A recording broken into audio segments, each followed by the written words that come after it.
Hola, ¿qué tal? Muy buenas tardes. Saludamos con mucho cariño a todas las lectoras y lectores que nos ven. Para la Universidad Autónoma de Nuevo León es un honor estar participando en esta feria virtual tan importante, en esta feria virtual del libro de la Universidad Autónoma de Ciudad de México, en donde tenemos el honor de ser los invitados especiales, la universidad invitada.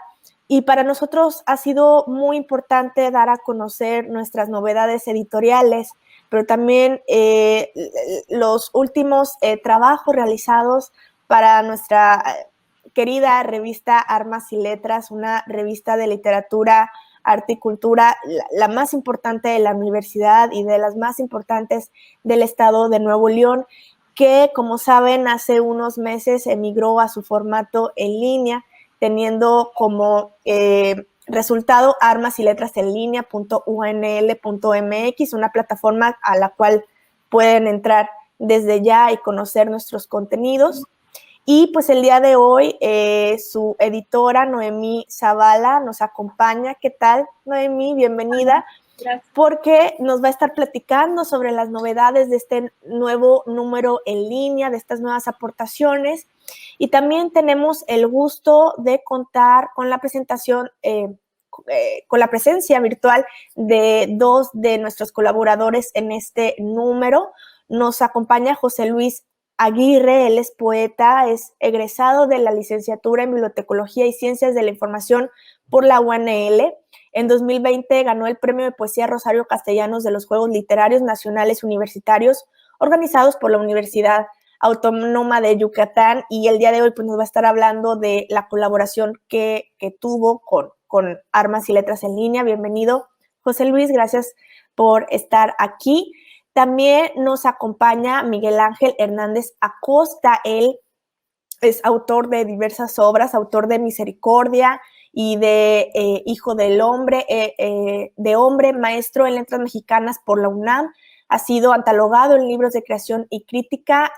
Los más recientes son La memoria cercana, la memoria cercena, lo que une, disculpen, lecturas críticas a la obra de Julián Herbert, Lotería, compilación de cuento y crítica y rencor. Él es colaborador en diversos medios de comunicación, editor y profesor en varias universidades. Bienvenido, Miguel Ángel. También nos estará hablando el día de hoy de una colaboración muy interesante que tuvo con esta revista en línea. Bueno, agradecemos mucho que nos estén viendo. Les recordamos que desde ya pueden entrar a Armas y Letras en línea.unl.mx para encontrar todo el contenido que tenemos para ustedes. Y bueno, sin más preámbulo, quisiera cederle la palabra a nuestra editora Noemí Zavala. Adelante, Noemí. Gracias, muchísimas gracias, Irasama. Bienvenidos Miguel Ángel, José Luis, les agradezco mucho que nos acompañen. Quiero platicarles al público que efectivamente estamos estrenando un número virtual de la revista, una edición virtual de la revista Armas y Letras para el mes de marzo y a lo largo de abril. Ustedes lo pueden consultar. El artista invitado de esta ocasión es Darío Gutiérrez de Monterrey, un fotógrafo que, bueno, nos compartió. Ahorita en un momento más vamos a estar repasando las imágenes. Nos gustó mucho esta selección de piezas, de fotografías, que representan diferentes espacios de la ciudad de Monterrey y sus alrededores. Sobre todo la presencia de algunos objetos que juegan entre la luz y la oscuridad, pero también la presencia de personajes cotidianos que aquí Darío hace un trabajo visual muy interesante de detenerse, mirar y fotografiar personas que vemos todos los días, que al igual que cada uno de nosotros representan una singularidad que suman al espacio en que habitamos. Y bueno, acompañando estas imágenes tenemos una serie de artículos que que también, bueno, están muy atractivos. Quiero comentarles en primera instancia, ya iremos repasando los demás, pero comentarles esta colaboración de Miguel Ángel Hernández, que se trata de recuperar, hacer un primer apunte para comenzar a recuperar la obra de Adela Fernández, una cuentista mexicana. Miguel Ángel, por favor, coméntanos, quisiera que nos comentaras para ti qué representa esta crítica que haces de rescate de la obra de Adela Fernández en tu trabajo general como crítico literario. ¿Qué lugar tiene Adela Fernández en este rescate que haces de obras literarias? Lo comento así porque también estoy familiarizada con tu acercamiento, por ejemplo, a la obra de Patricia Laurent, que sería como una cuentista que más o menos comparte un poco con Adela, pero por favor, platícanos tú. Sí, hola Noemí, buenas tardes a ti, a José Luis, a todos, a Iracema, a los que nos acompañan en esta presentación. Pues mira, realmente creo que Adela Fernández es una autora mexicana, es hija del Indio Fernández, el cineasta, y ha estado un poco menospreciada, quizás porque sus libros no fueron publicados en vida en editoriales de alta circulación. Entonces, eso ayudó o propició que no se conociera tanto su obra. Sin embargo, en muchas antologías fue incluida con un cuento que se llama La jaula de la tía Nedina, que es sobre un muchacho negro que tiene como castigo ir a alimentar a una tía que al parecer está loca y le tienen que ir a alimentar en un sótano. Digamos que esa es la línea general del cuento. Y a partir de que yo una vez la encontré en una antología que se llama El hilo del Minotauro, de Alejandro Toledo, fue que empecé a buscar sobre ella. Y era muy complicado porque en ese momento, te estoy hablando a lo mejor del finales de los 90, principios del año 2000, sus libros no se conseguían fácilmente.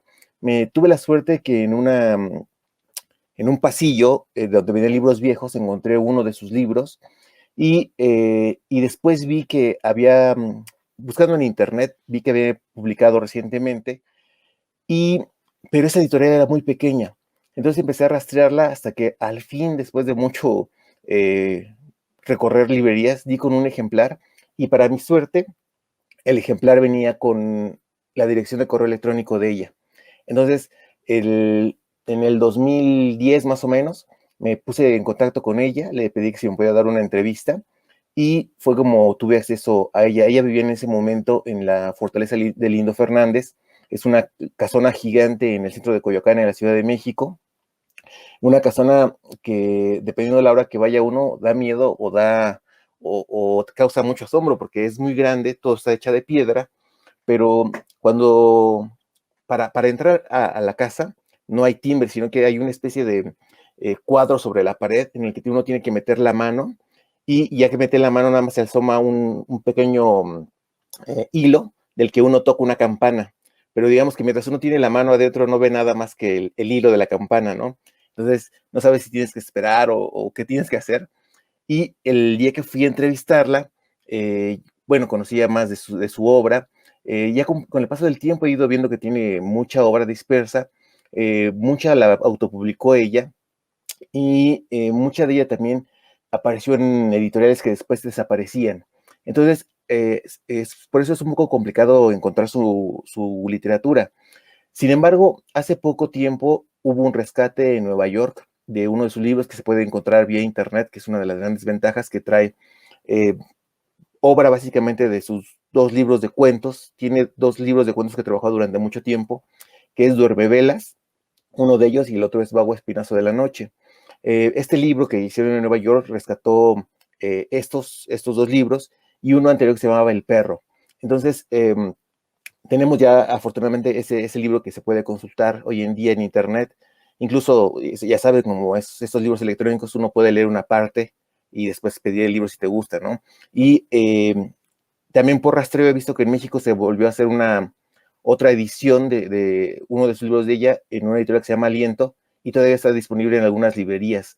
Entonces es una ventaja que hoy en día podamos acceder ya a su obra de forma más, pues menos difícil que antes, ¿o no? Y bueno, yo empecé a trabajarla un poco por el gusto de que me gustaba la literatura de terror. Adela Fernández me parece que es una gran exponente de este tipo de literatura y tiene muchas cosas que uno va a encontrar en otros autores de medio siglo mexicano que de repente no tienen tanta fuerza como ella. Pareciera que ella escribía realmente por un gozo y no tanto por una calidad estética como tal, aunque la tenía. Yo recuerdo que el día que la entrevisté siempre era muy parca hasta el momento que apagué la grabadora, y cuando apagué la grabadora sí se deshizo ya en todos los elogios y en hablar de su obra, etcétera, ¿no? A ella le costaba mucho trabajo hablar de su obra, no le gustaba mucho eso, pero ya que uno empezaba a mostrar que la había leído, que tenía cierta cercanía, y empezaba un poco a estallarse más, ¿no? Tiene paisajes muy rulfianos de repente, desérticos, tiene paisajes escalofriantes, tiene, por ejemplo, un cuento en el que aparece en un pueblo una niña eh, con un hombre que lleva a vender frutas, y se le olvida ir la niña en el pueblo, y una mujer por pena la recoge. Pero esta niña, conforme va creciendo, cada que se asoma a una fuente de agua, se multiplica. Entonces van creándose N cantidad de personajes, ¿o no? Tiene un cuento que me parece súper escalofriante, de una niña que la tiene encerrada el padre en su casa porque la quiere tanto que no quiere que nada malo le pase, y un día pasa un titiritero que realmente es el diablo, y ella le dice que quiere un juguete, y el diablo le da unas armellas, una cruceta y unos hilos, y la niña hace de su papá un títere. Mientras duerme le va clavando las armellas en las manos y le va poniendo los hilos, ¿no? Entonces, más allá de todos los significados que podemos encontrarle en la cuestión psicológica a esto, es una cuentista con mucha fuerza narrativa, que tiene un gran valor literario, y que cuando pensé en esta colaboración, creía que es necesario de repente hablar de esos mayores que formaron a generaciones pues de nuestra edad. Tengo 40 y tantos años ahora, entonces mucha de la gente joven creo que no tuvo la fortuna del acercamiento por esas antologías que se hicieron hace tiempo y que hoy ya no se reeditan. Y entonces creí que era una buena forma de rescatarlo, ¿no? Ahora que mencionabas a Patricia Lauren, pues sí, sin duda, el Camino de Santiago, pues sería como hermanado, no sé si a propósito o no, pero sí, creo que la relación que existe, sin que yo lo hubiera notado, sí existe, ¿no? Afortunadamente tenemos a Patricia Loren para conocer, para preguntarle si es que existe eso o no, y algo en algún futuro, ¿no? Más o menos de eso vale, Nomi. Sí, me parece que comparten esta característica de que para poderlas apreciar a cabalidad hay que leer su obra reunida, tanto la de Adela Fernández como la de Patricia Lauren Public, precisamente por esta cuestión de que sus cuentos han aparecido de manera dispersa. Ya al momento de leerlos reunidos, como que empiezas a notar cierta consistencia, ciertos temas, ¿no? que las hacen a cada una originales, tanto en lo que abordan como en la manera de, de hacerlo, ¿no? Por ejemplo, en cada una de ellas su manera de acercarse al horror. No sé si compartes este punto de vista en relación a lo que es la tradición del cuento de horror en México y lo que la figura de Adela representaría dentro de ese canon que sigue conformándose en la actualidad. Sí, sin duda, yo creo que una de las características del horror mexicano, y lo pienso ahora, no quiero que sea algo como que muy tajante, pero en México es una tradición del horror diferente en otros lugares, porque nosotros no tenemos tanto miedo a la muerte, ¿no? No tenemos miedo al otro tanto. Es decir, nuestra cultura nos ha permitido identificarnos mucho con estos valores. Sin embargo, la normalidad y la exaltación de una normalidad es lo que provoca para nosotros el horror.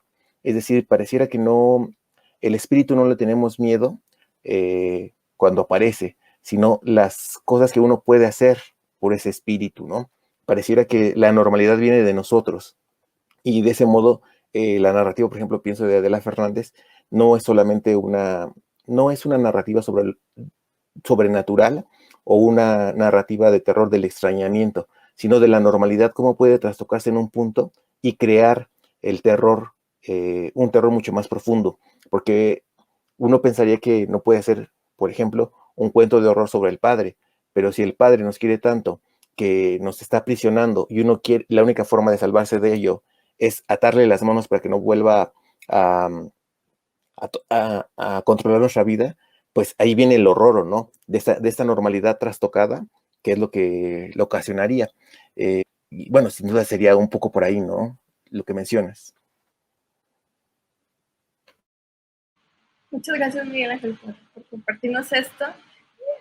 Ahorita regresamos contigo. Me gustaría pasar ahora a platicar con José Luis Aguirre, porque también, ¿no?, en su colaboración nos aporta el trabajo de una escritora, en este caso brasileña, Ana Cristina César, con el añadido de que, bueno, José Luis en este momento, además de estar, siempre estás en constante búsqueda de diferentes voces, pero ahora estás en esta faceta de traducción, de traducción. Entonces, igual que a Miguel Ángel, quiero hacerte esta pregunta: ¿qué representa para ti, cuando te nos comentes un poco sobre estos poemas de Ana Cristina César, y qué representa para ti en el campo amplio de los escritores y escritoras que abordas? La traducción, te refería, ¿verdad? O sea, bueno, a mí me interesa, la verdad, mucho la traducción, ¿no? Y bueno, desde que hice un intercambio, bueno, siempre he sido como fan del portugués, ¿no? Sé que tiene muchos fans, ¿no?, alrededor del mundo el portugués. Desde que pude hacer un intercambio, pues pude estar como con un contacto como más vivo así con la lengua, y desde antes ya me interesaba nada más la escritura en sí, brasileña específicamente. Sentía ahí un lenguaje como muy vivo, y pues digamos que pude confirmarlo en mi experiencia así como que en la realidad ya del país en sí. Creo que es una cultura súper poderosísima en cuanto, pues, a muchas de sus manifestaciones, y la escritura pues no es, no es la excepción, ¿no?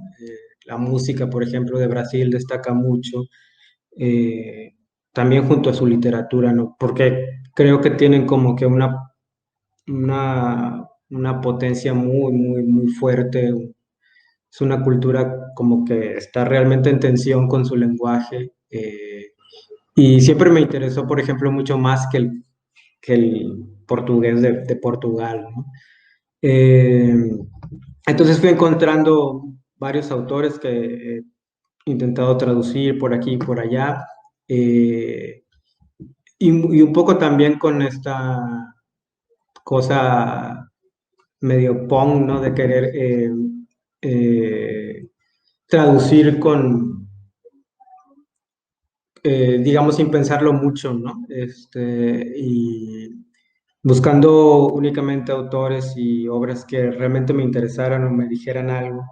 Y entonces en ese sentido he ido encontrándome con autores muy interesantes. En el caso de esta autora, Ana Cristina César, me parece que la conocí en Brasil, sí la descubrí allá, y realmente fue asombroso, ¿no?, encontrarme con su obra, una obra, yo diría que bastante singular, ¿no? Una poesía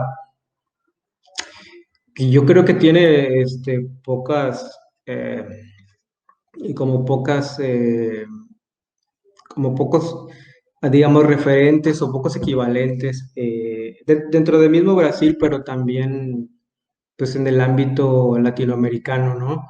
Es una poesía así como muy, muy extraña, en la que de un verso a otro pasan bastantes cosas, ¿no?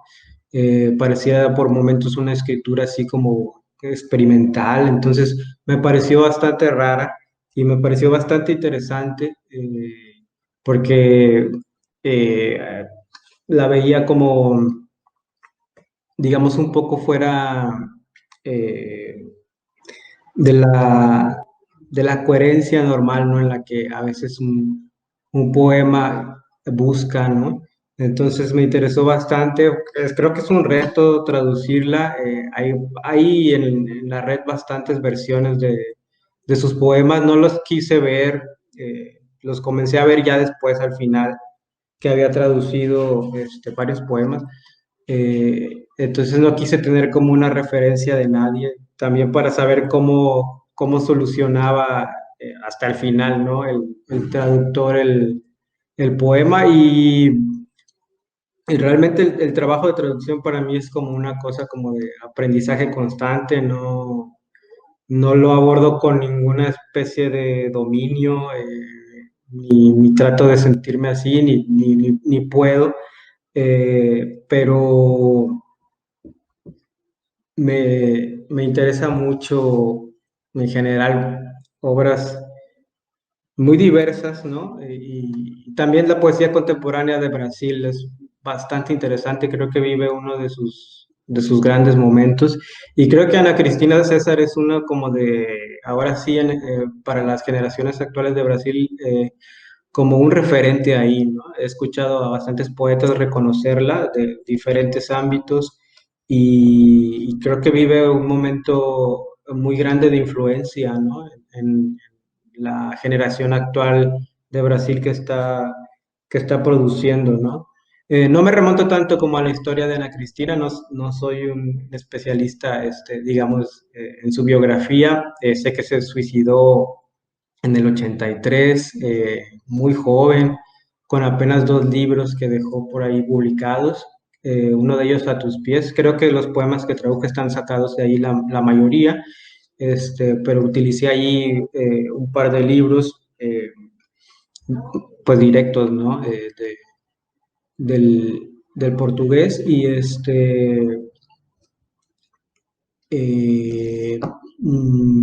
ya se me fue la onda.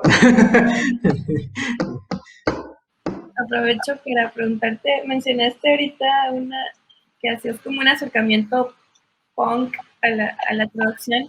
Me imagino que te refieres a que yo estoy muy consciente de eso, que lo haces desde fuera de una escuela, por decirlo así, ¿no? O sea, que no sigues una escuela de traducción.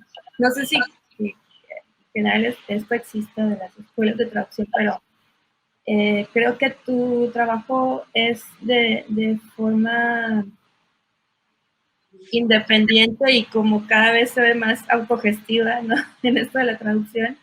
Entonces, bueno, quisiera hacerte esa pregunta, ¿cómo te sientes cómo te atreves a traducir en solitario o desde una plataforma personal? No sé cómo lo veas, tal vez estoy equivocando. Pero también, y esto creo que también es la misma pregunta que le podría hacer a Miguel Ángel, coincidir en este tema de ir hacia lo raro, ¿no? De buscar, creo que habemos ciertas personas, y siempre es un gusto como toparse más y más, que estamos muy orientadas a irnos a lo raro, a lo fuera de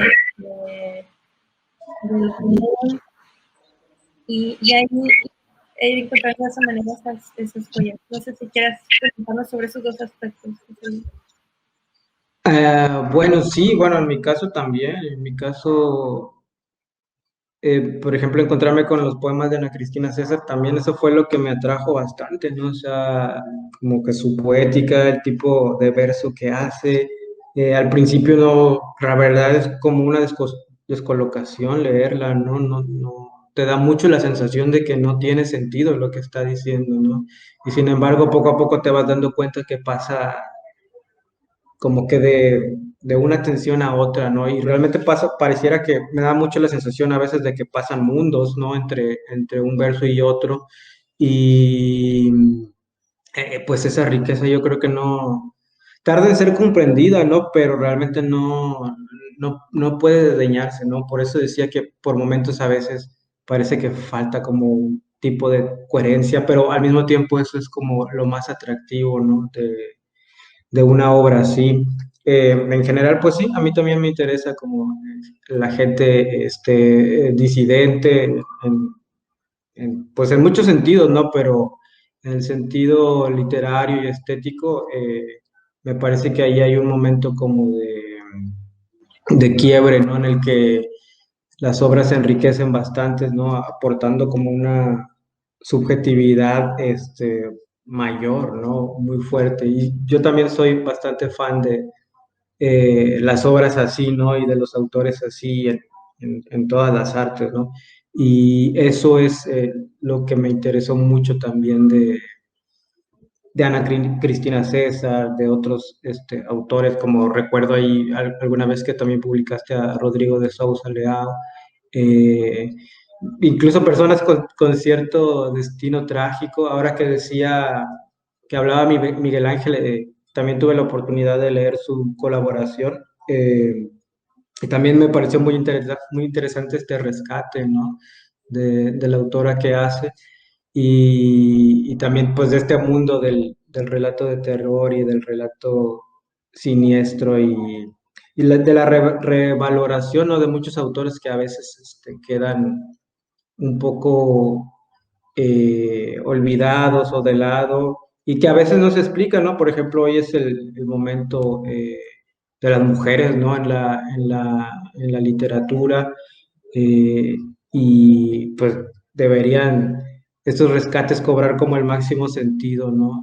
Ahora que se está viviendo un momento como de mucha visibilidad, ¿no? A la obra de mujeres. En el caso de Ana Cristina, creo que es poco traducida digamos, al español mexicano y creo que no hay muchas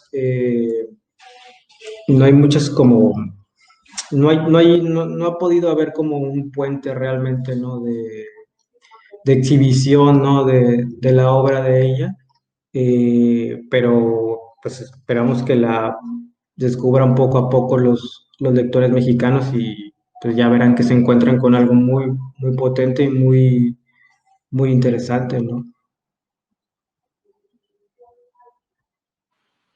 Sí, tal como indicas, yo creo que es un momento muy, muy feliz en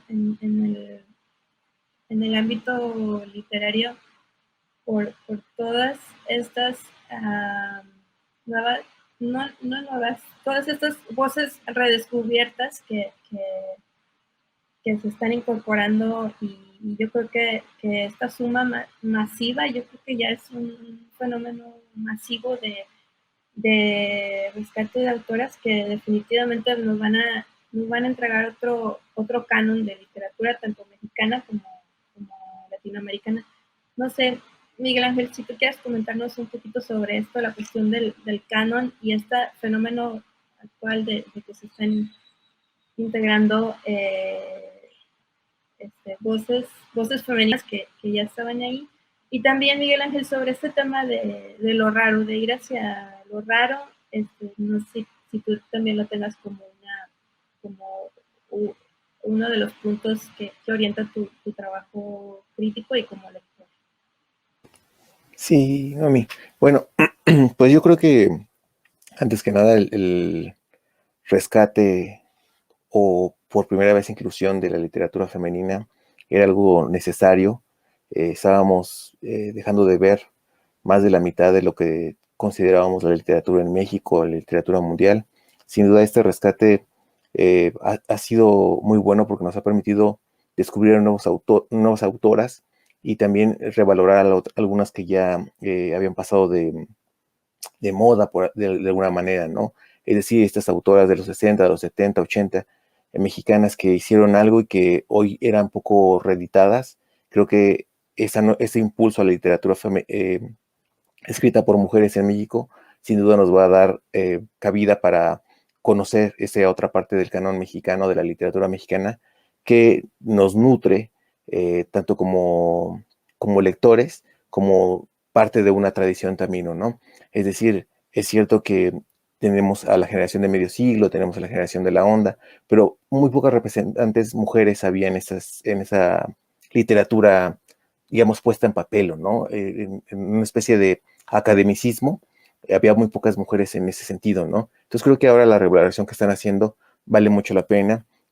Bueno, en Monterrey ustedes tienen la ventaja de esta antología de Atrasalante que viene manejando 3 tomos de mujeres escritoras mexicanas y que es una revaloración a esa otra parte de la literatura y que sin duda nos va a terminar por dar muchas más herramientas para conocernos, ¿no? Cuando no vemos una parte de esa literatura, pues estamos siendo incultos en muchos sentidos, ¿no? Entonces creo que esa es una de las grandes ventajas.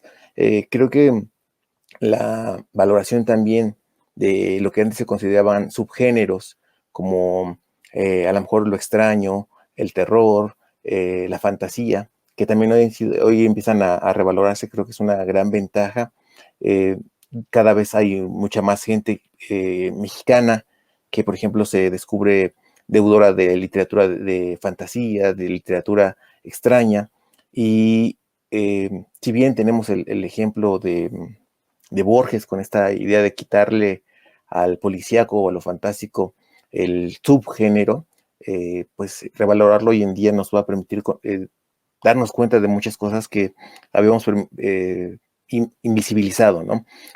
Tú dices un poco la idea de lo extraño, lo fantástico en la literatura. Yo creo que más que un afán personal, viene como un afán voy a tratar de explicarme, como un afán de madurez. Cuando uno es pequeño, a mí me encantaba ver, por ejemplo, las historias de ovnis, de el Yeti, de cosas por el estilo, ¿no? Entonces creo que es como el primer gran acercamiento sensorial y de obsesión que uno tiene en la literatura, que la literatura bien hecha de terror, de todo este tipo de géneros, te permite unirte a ella, ¿no? Es decir, cuando uno es pequeño, bueno, les comparto, yo tengo un niño y tal vez el primer acercamiento que tengo con él son las historias de terror, ¿no? Esas historias que las abuelitas nos cuentan, nos llegan tanto porque implican que tengamos un acercamiento con lo que conocemos, pero también con algo fantástico que está más allá de nuestra comprensión. Entonces creo que esta idea de acercarnos a este tipo de literatura es tal vez una forma muy natural de acercarnos a estos mundos que desconocemos y que justamente por eso nos atraen tanto. Es decir, cuando nosotros queremos que alguien se acerque a la literatura, si le diéramos, por ejemplo, El Quijote, tal vez, aunque sea la obra máxima en español, no tendríamos este vínculo, pero si le podemos leer un cuento de terror, seguramente pueda que después de leerlo quiera leer otro y después otro, y tal después, y después vaya avanzando en su conocimiento literario. No es que sea menor la calidad de un cuento de terror que El Quijote, pero creo que nos llega mucho más porque empatizamos más con esos personajes que de repente sienten la desazón o el desasosiego de enfrentarse a algo extraño y sentir la emoción de descubrir qué hay más allá, ¿no? Entonces creo que este acercamiento a este tipo de literatura viene en mi caso un poco porque sea la primera forma en que yo hallé de acercarme a los libros, ¿no?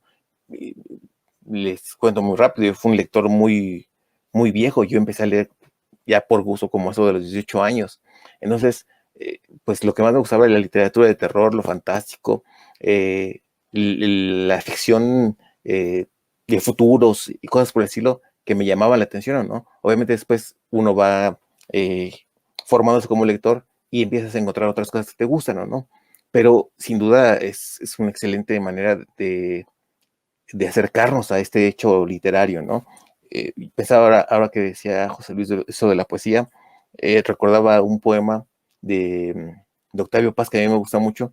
No sé si literariamente sea de sus mejores poemas, pero es un hombre que va caminando sobre la calle y escucha pasos detrás de sí, y cuando voltea no hay nadie, y vuelve a caminar y se escuchan los pasos, ¿o no?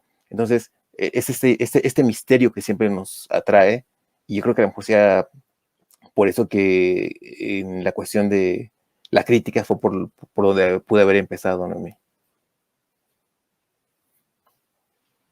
Interesante, y me gusta mucho que nos remitas a estas experiencias de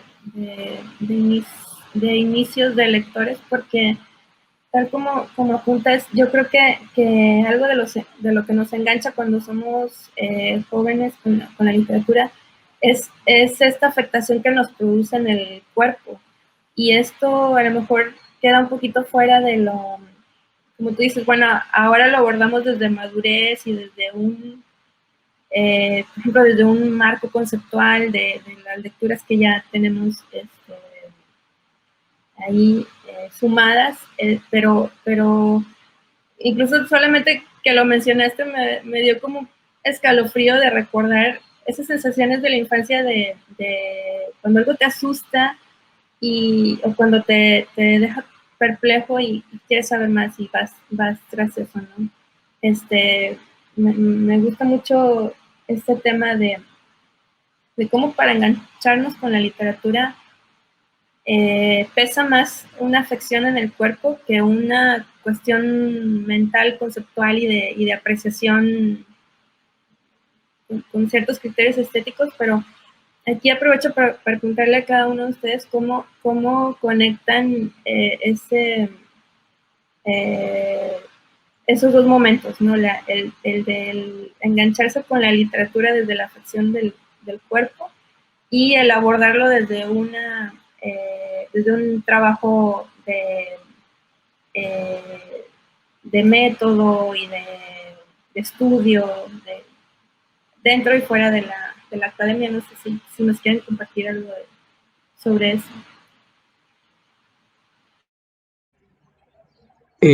Bueno, en mi caso yo creo que es un poco la relación que tengo con los poemas, cuando hay como una especie de referencia, eh, digamos, muy personal, ¿no? Una especie como de recompensa que te entrega el texto, que pareciera que te está hablando a ti específicamente, ¿no? Entonces, cuando surgen esos momentos, yo realmente es como dejo ahí mi mirada y realmente obtiene toda mi atención el texto que estoy leyendo, ¿no? Cuando hay referencias muy fuertes en el poema, digamos, al cuerpo en sí, ¿no? O a una situación tan personal y tan subjetiva. Al menos ahí, en esos momentos, yo realmente digo, ah, aquí hay algo que me interesa y trato de agotarlo, ¿no? Ir hasta el final del texto y saber un poco mucho más allá de la situación en que pudo haberse generado, ¿no? Y investigar.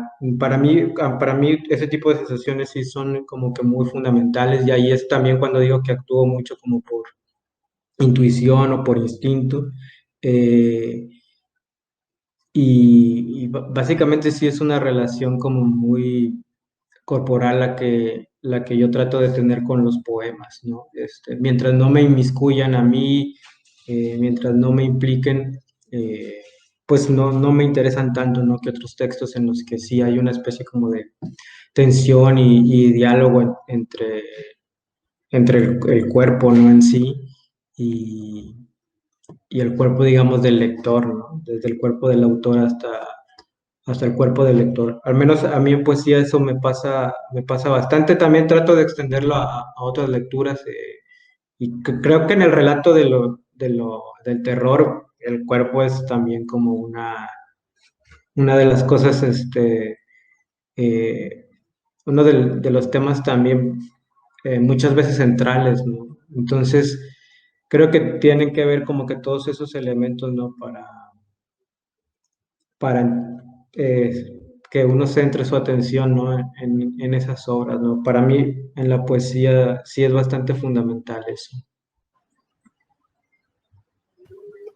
Bueno, A mí me gusta pensar que la lectura es como cualquier gusto que uno puede tener, es decir, como jugar fútbol o como jugar billar. Y si una lectura no te llega, tal vez no tenés la necesidad o la obligación de seguir con ella. Entonces me gusta pensar que cuando un texto eh, me toca algo dentro de mí, es lo que me ocasiona querer seguir leyéndolo. Sin embargo, este gusto por leerlo se rompe un poco cuando ya pasas a la parte del análisis y digamos que hay muchas capas de lecturas, ¿o no? La lectura inocente del lector que se acerca a un texto y que lo disfruta, y luego está tal vez la lectura del crítico, y tal vez también hay una lectura del, del, del que quiere ser escritor, ¿no?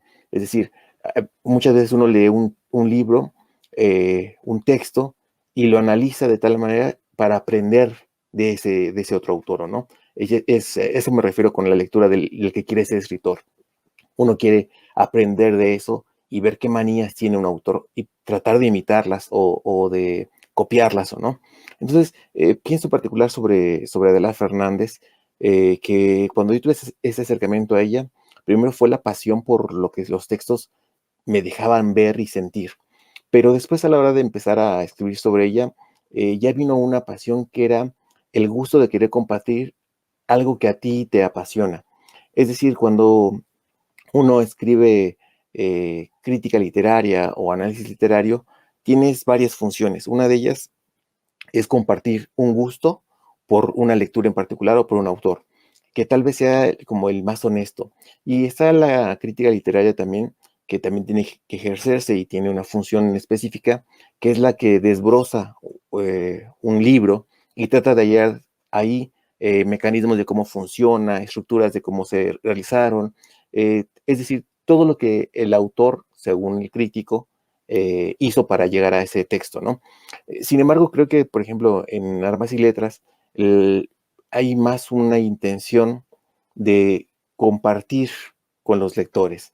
Entonces, pensaría un poco por cerrar la pregunta que tú haces, que en ese momento, a la hora de escribir como crítico, por llamarme de alguna forma, lo que tratas de hacer es decirle a otras personas que hay un texto que deberían de leer porque a ti te gustó mucho y porque a ti te apasionó y porque a ti te generó muchas cosas eh, buenas no por bonitas, sino porque hizo que tu mundo cambiara en un instante, ¿no? Entonces creo que de repente esa parte de la crítica literaria tiene que ver con compartir gustos y con decir, ahí están otras cosas que tú puedes leer que van a sorprenderte, tal vez como a mí me sorprendieron, y que si no es así, te juro que lo que te estoy diciendo no es mentira, que en mí sí lo despertó y por eso quiero compartirlo contigo. Creo que muchas veces la gente trata de promover la lectura, pero nunca nos dicen qué leer. O nos dicen, ¿sabes qué? Yo te voy a recomendar a Julio Cortázar. Pero si uno tiene la mala suerte de ser el primer libro de Cortázar y llegar a Rayuela, va a odiar a Cortázar por toda la vida, porque no es el mejor texto para acercarse a Cortázar, ¿no? Entonces, creo que también la idea de la crítica es ir estableciendo lazos, ir soltando algunos cabos para que la gente pueda agarrarse de ellos e ir poco a poco apropiándose de autores que existen y que a lo mejor no es tan fácil llegar a ellos, ¿no? Sí, sin duda esta parte de la apropiación también y todas las capas de lectura que mencionas definitivamente son relevantes y las vivimos día con día, ¿no? En estas esferas en las que nos movemos. Bueno, para continuar con la presentación, quisiera platicar con ustedes, no sé si tuvieron oportunidad de leer alguna ahorita mencionar, de las otras colaboraciones de este número, que quisieran contarnos sobre alguna o algunas que les haya llamado en especial la atención. Bueno, si me permite, Miguel, de hecho sí quería recordar me habías dicho tú antes que Carla Caballero estaba escribiendo una reseña sobre Antidui, ¿no? El poemario de Teresa Bedoy. Me interesó bastante esa reseña porque es un poemario que también, de hecho, me parece que tú me dijiste, ¿no? Que ella tiene una maestría en bibliotecología, ¿no? O algo así, o en biblioteca. Y bueno, como yo estudié bibliotecología, ¿no? Y ciencias de la información, eh, realmente ahí también me llevó mucho, me llamó mucho la atención, vaya. Me parece que fue un poemario que inequívocamente escribió alguien que se la pasa en bibliotecas o que es un bibliotecólogo o trabaja ahí. Y eso me interesó mucho de ese libro, ¿no? Que creo que también debería tener como un poco más de difusión, porque creo que logró un libro muy, muy interesante, Teresa Bedoy. Y Carla ahí hace pues una labor pues también de reseñar, de divulgar, muy interesante, ¿no? Entonces, si pueden echarle ojo a esa reseña y igual les sirve para descubrir ese librito que está también en descarga gratuita en los libros de la editorial universitaria. Y, en fin, ese poemario a mí me gustó porque habla de las bibliotecas, porque habla de otros libros, porque también es una relectura, si no me equivoco, de otro librito ahí muy interesante. Bueno, de varios más, pero ahí hacia el final también tiene una especie de relectura, creo yo, si no me equivoco, de otro libro bien, bien bueno que se llama La soledad del lector, de David Markson. Este, y, y en fin, o sea, para los que, digamos, no pensaban que pudiera surgir como un poemario en torno a la idea de la biblioteca, pues ahí está también, me parece como muy interesante. Y también hay un poema, ¿no? De recorrido durante una ruta de camión regiomontana. Y en fin, ese libro me pareció bastante interesante. Creo que debería tener muchos más comentarios, muchas más lecturas. Eh, y bueno, a mí no quería olvidar esa reseña de Carla y esa obra de Teresa Bedoy como tal. Bueno, pues yo por mi parte, a lo mejor me gustaría comentar muy rápido tres textos. La entrevista al colectivo editorial Avenida Aztlán, que lo hilo un poco con la reseña de Ya no estoy aquí, porque creo que desde el centro del país, yo vivo en Pachuca Hidalgo, uno imagina Monterrey de forma muy diferente. Entonces, esta película, Ya no estoy aquí, da una idea de cómo es ese Monterrey de, de la cultura Colombia, y al unirlo junto con la entrevista al colectivo Aztlán, que entiendo, si mal no hice la lectura, que se refieren básicamente a la misma zona geográfica en Monterrey, te da una idea de todo esto, ¿no? Y de cómo llega a este colectivo a tratar de abrir la conversación más allá de lo que pudiera haber, y los mismos integrantes de la comunidad no están tan dispuestos, o no, hasta que empiezan a ver el colectivo, cómo funciona, cómo ejerce, y entonces ya tiene una función mucho más fuerte, ¿no? Ya se convierte en un espejo, y no un espejo, porque me parece que la imagen no es la correcta, pero sí es un filtro que permite conocer a esta otra parte de la sociedad regiomontana, que resulta muy atractiva, ¿no? Y bueno, ahí está este texto de Alberto Chimal, un personaje menor, que habla acerca de uno de los traductores del Quijote de la Mancha al inglés, eh, y cómo él al leerlo parece que es muy risible el Quijote de la Mancha, ¿no? Pero todo se debe a que el traductor hizo un trabajo un poco extraño de traducción. Parecía que lo agobiaban las deudas y por eso traduce del inglés, del francés, etcétera, y termina entregando casi otra obra, ¿no? Lo que cuenta Chimal casi es el argumento de otro texto borgiano, ¿no? De a la hora de traducir el Quijote va a convertirse en otra cosa, y que tal vez tiene que ver con eh, cómo ven estos personajes del siglo XVII, del siglo XVIII, a la cultura del español, ¿no? Entonces, creo que esas tres colaboraciones en particular a mí me gustaron mucho por el sentido de que descubren otro Monterrey que uno no tiene en el imaginario, y el de Chimal pues permite eh, abrir posibilidades imaginativas sobre un texto traducido, que es lo que va a terminar siendo José Luis, ¿no? Con las poemas de Ana Cristina César. Ahora ya tendría que poner en la balanza qué tanto hizo la traducción José Luis en la lectura de Chimal, de la poesía de Ana Cristina César, ¿no? Pero creo que a lo mejor esos me gustaría mencionarlos.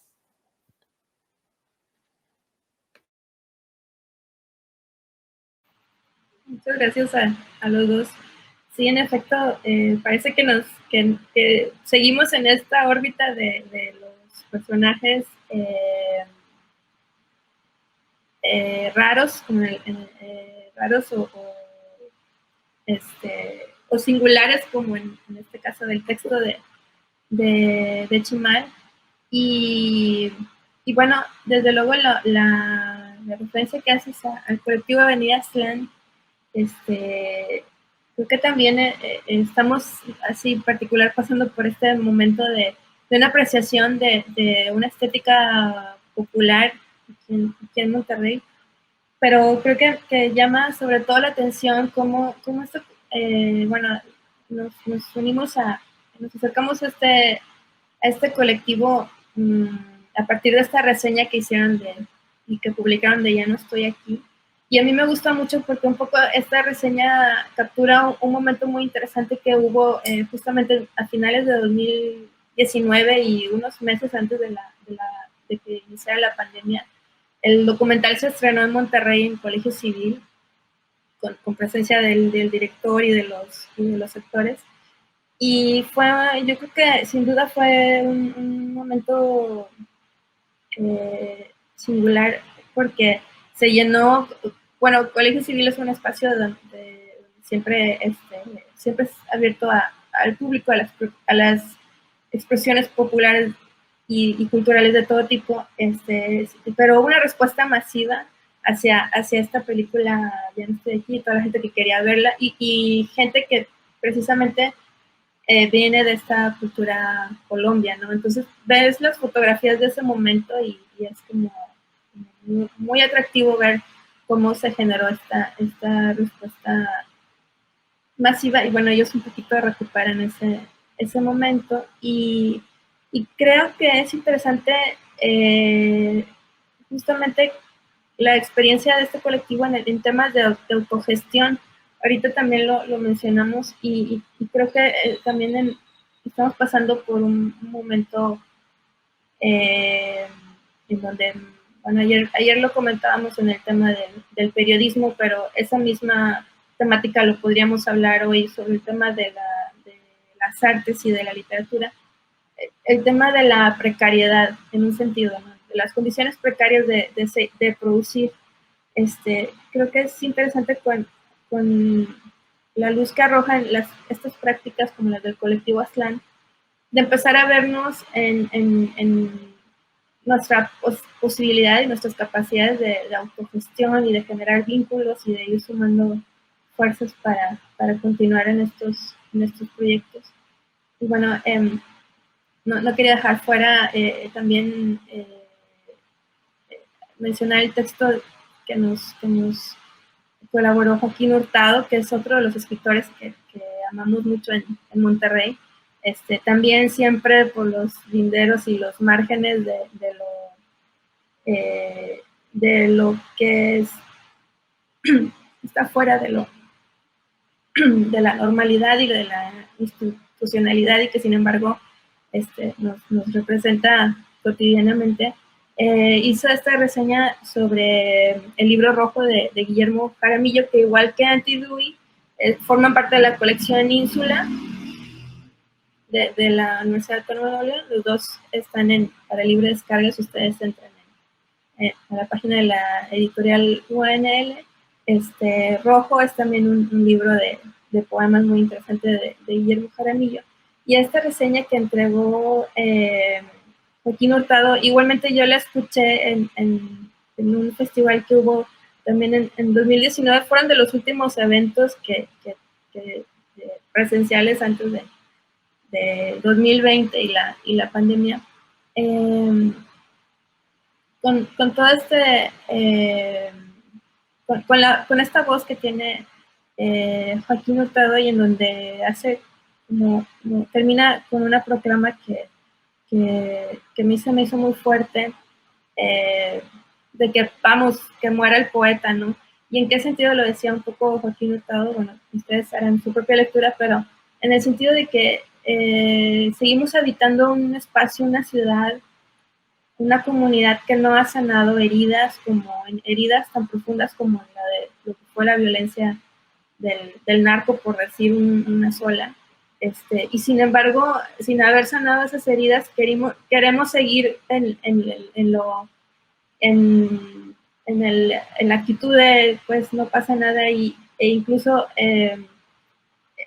darnos el lujo de irnos a la poesía, de seguir editando libros de poesía, de seguir haciendo y leyendo poesía. Entonces, creo que hace esta crítica muy puntual, desde luego, no irse en contra de los poetas, sino con esa voz irónica que tiene Joaquín Hurtado de reclamar cómo es que no nos hemos dado el momento y el espacio para sanar estas heridas tan profundas sobre las que estamos viviendo. Y bueno, eso es una manera de invitarlos a que nos acompañen en la presentación, a que se acerquen a estos contenidos. Y bueno, no sé si quieran agregar algo más, Miguel Ángel, José Luis, sobre todo lo que hemos platicado.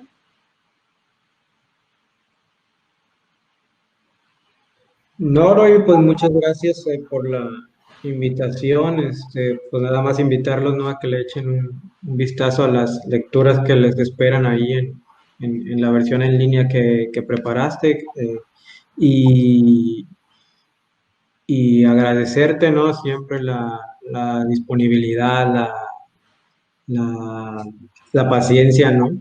Eh, y tu labor de edición y de mostrar todos esos trabajos, ¿no? De autores muy diversos bueno, pues el espacio que en este caso le diste también a la traducción con los poemas sobre Ana Cristina César y pues invitarlos a todos, ¿no? A que agoten ahí en su lectura y las descargas de esa colección también de Ínsula que está muy buena. Y pues nada, ¿no? Muchísimas gracias, ¿no? Pues también agradecer la invitación, agradecer a la Feria del Libro de la Universidad de la Ciudad de México la oportunidad de presentar este nuevo de Armas y Letras, invitar a los lectores, a quienes están viendo, a visitar la revista. Creo que la UANL está haciendo muchas cosas interesantes en el aspecto editorial, en el aspecto literario, y vale la pena echarle un ojo a eso, ¿no? Que no dejen de visitar Armas y Letras en línea.uanl.mx. Y pues muchas gracias. Gracias también a los dos, porque los considero a cada uno súper generosos en compartirnos pues, estas colaboraciones y por siempre estar a la mano rebotando impresiones y descubrimientos, etc. Muchísimas gracias a los dos. Muchas gracias, Noemi. Y bueno, nos despedimos, no sin antes recordarles, obviamente, que entren a Armas y Letras en línea.unl.mx para que disfruten de este nuevo material, de estas nuevas colaboraciones, también en el material de nuestro número inaugural, por supuesto. Y sobre la colección de Ínsula, ¿dónde la pueden descargar? Pueden ingresar a editorialuniversitaria.unl.mx. Tenemos una sección especial de libros en descarga gratuita que obtuvo mucha fuerza a partir del inicio de esta contingencia. Esperamos que estén disfrutando de estos títulos y si no, pues ingresen a esta dirección y ahí van a encontrar la colección Ínsula completa con el libro de Anti-Dewey y de Rojo de Guillermo Jaramillo. No se lo pueden perder. Agradecemos una vez más a la Universidad Autónoma de Ciudad de México por considerarnos sus invitados de honor en esta nueva edición de su feria virtual. Agradecer a todas las lectoras y lectores que nos han visto. Muchas gracias por esta plataforma. Lean Armas y Letras, encuentren nuevos autores y autoras y nuevos nuevas propuestas. Muchas gracias, Noemí Zavala, José Luis Aguirre, Miguel Ángel Hernández Acosta. Esperamos tenerlos en un nuevo evento próximamente. Y bueno, sin más preámbulo, pues sigan disfrutando de esta feria del libro virtual de la Universidad Autónoma de Ciudad de México. Muchas gracias y hasta la próxima.